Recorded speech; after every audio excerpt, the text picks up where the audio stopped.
Today we're going to look at the 15th way to pray, which is journaling or keeping a prayer journal. It is possible to use journaling as a form of prayer.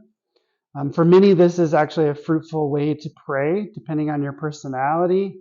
If you like to write, if you like to express yourself through writing, journaling can become a really good way to pray.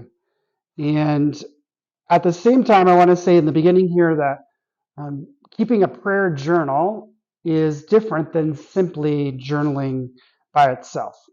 The difference is that keeping a prayer journal is that you're using it as a form of prayer, and you're using it to have this dialogue with God, and you're trying to build your relationship with Him.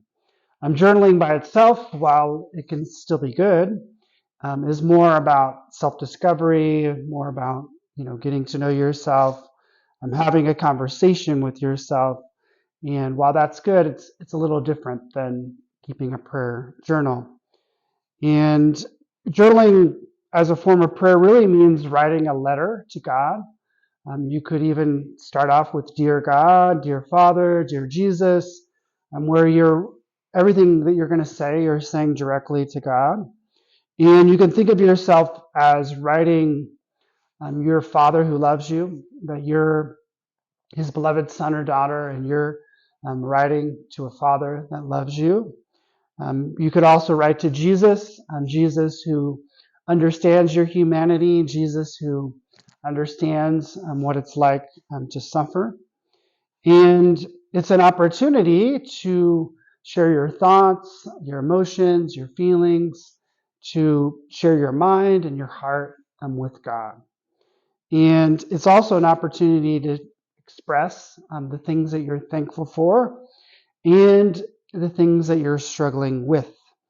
You could also share ways in which you see yourself growing, and maybe ways in which you see brokenness in your life, or see places in your life where you want to change or grow or heal.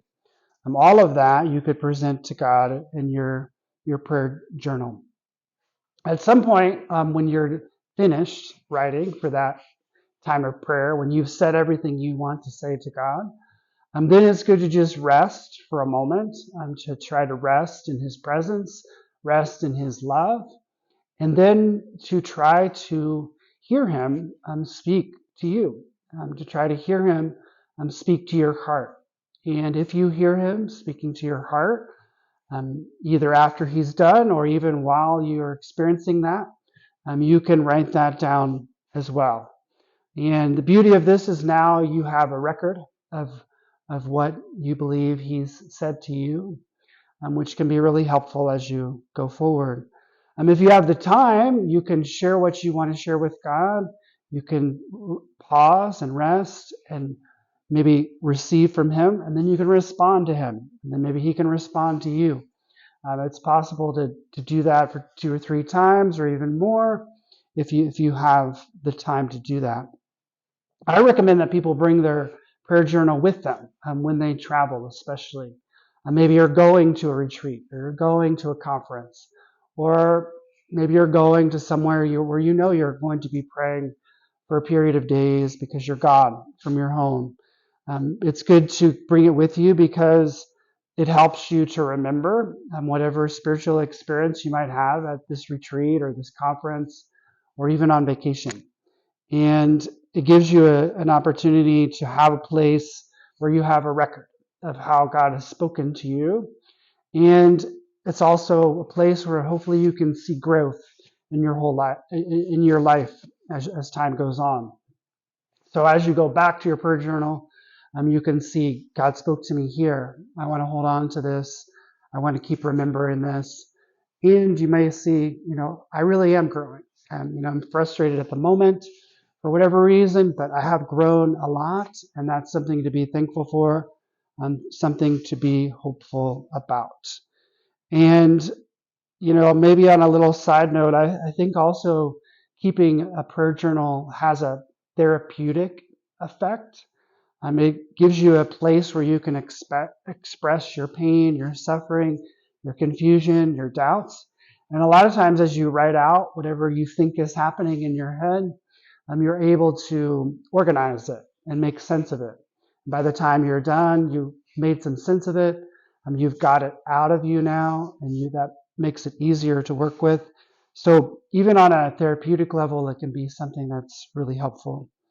And especially, it can be a helpful tool during times of suffering. Because when we're suffering, when we're struggling, we tend to just keep thinking and thinking and thinking, ruminating, they call it. Rumination, where you just can't stop thinking about something.